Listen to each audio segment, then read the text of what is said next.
When I was 10, I joined ballet, and at 17, I really needed to quit.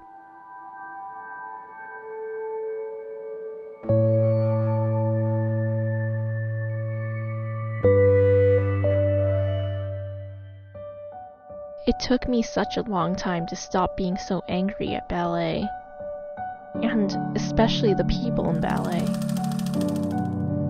Back then, Dad told me, don't hate the player, hate the game. It was weird because I didn't hate the player or the game. In reality, I was just really infuriated at both. The years before 16, I was told by my ballet teachers that I was perfect. I was just so skinny. But after being 16, puberty really kicked in for me. I don't have much curves already, but it seemed like a lot in ballet.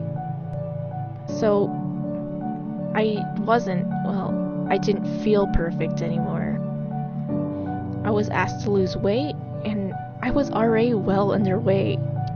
This started daily migraines, weekly blackout panic attacks, and I only said this to one person ever, but I started to not eat. Don't get me wrong, I did try to fight the system.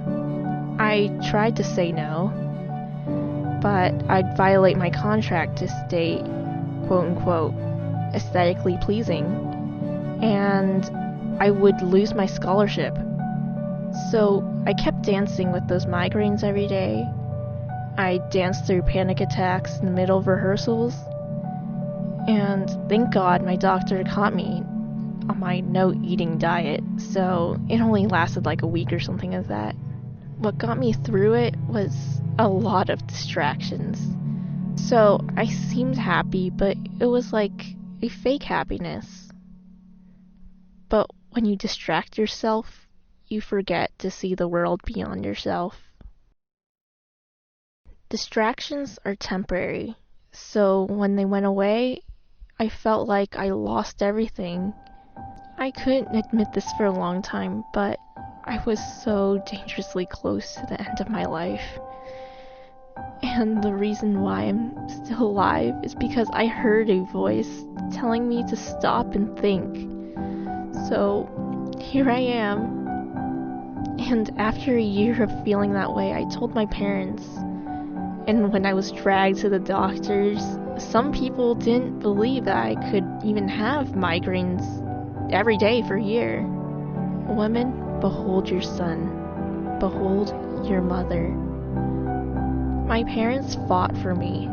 They fought for my right to know that I had anxiety.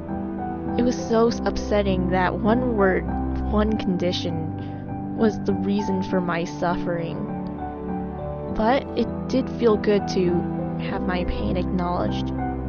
What also felt good was finding my new passion, film. During senior year of high school, I had the opportunity to go to film school and high school. Half the school day, I went to high school, and I'd leave at lunch to go to film school. The catch was that I needed to quit ballet to pursue my new passion. When I quit, I finally started to cope with my anxiety. I made a pretty crappy first short film, but I was really happy when I was filming. For someone who was unstable, film made me feel like a damn rock. It's just eye-opening when you finally see the village of people who support your passion. And especially my parents, grandparents, and my Aunt Stephanie, who gave me my fancy film camera.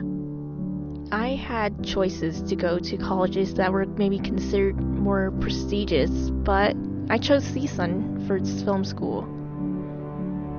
People still question me on this decision, but I decided that I don't live for other people's opinions.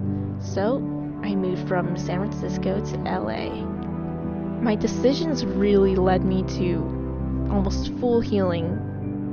I was scared of college, but I really had nothing to be scared about. I had some challenges, but I'm still meeting amazing people, I'm developing stories, and I met my roommate, who's one of my best friends.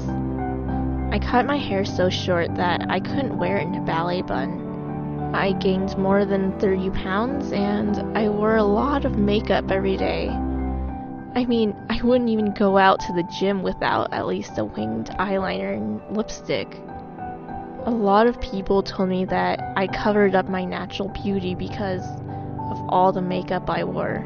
I somehow thought it would fill some kind of space in my heart. But I still felt something missing, and it was God. I prayed to God every night for years, ever since I was 10, but I never tried to understand Him. I thirst. When you're far away from home, all you want is a piece of home. As a daughter of a Catholic deacon, church was a huge piece. So when I was homesick and super anxious, I walked to the local Catholic church and I cried. At that moment, I realized something.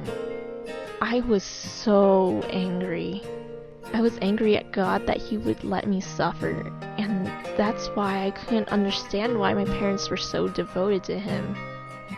My God, why have you forsaken me? That's how I felt for so long. I may have not been in the worst situations, but I felt like I was being punished.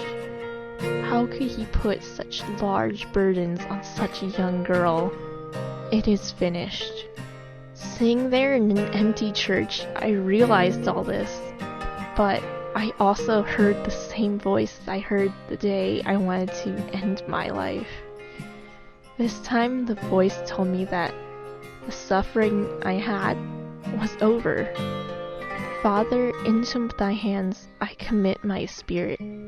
I felt something, like a warm hug from a mom or dad. I stopped crying and my love for God became so full.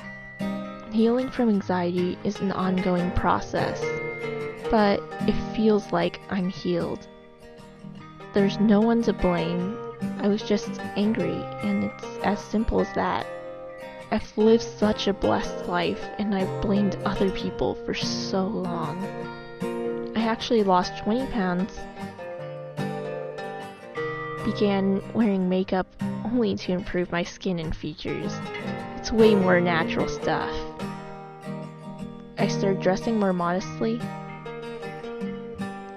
and I became the church girl with the purple hair. And even if I'm lazy, I still feel beautiful without makeup.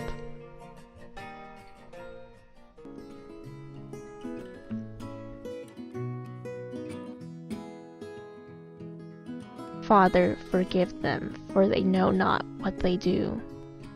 I'm not angry. I forgave ballet and the people in it. I can't forgive God because I've realized that with all my hardship, God was blessing me. He had taught me strength, forgiveness, and independence. He never did anything to hurt me, so there's really nothing to forgive. It's really funny how internal healing heals you externally. Truly I say to you, today you will be with me in paradise. I'm really happy and really healed by God.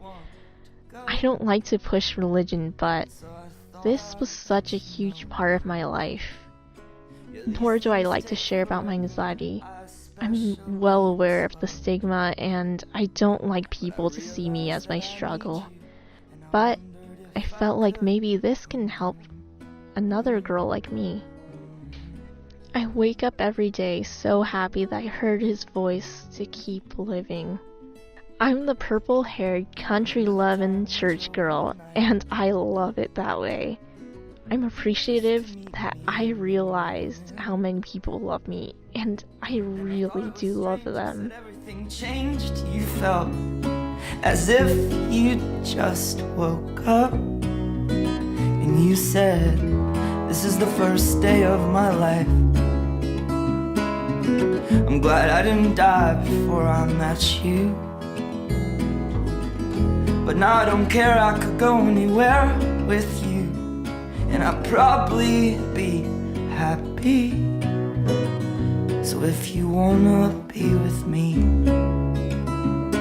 if these things there's no telling, we just have to. Thank God for my life. But I'd rather be working for a paycheck than waiting to win the lottery. Besides, maybe this time it's different. I mean, I really think you like me.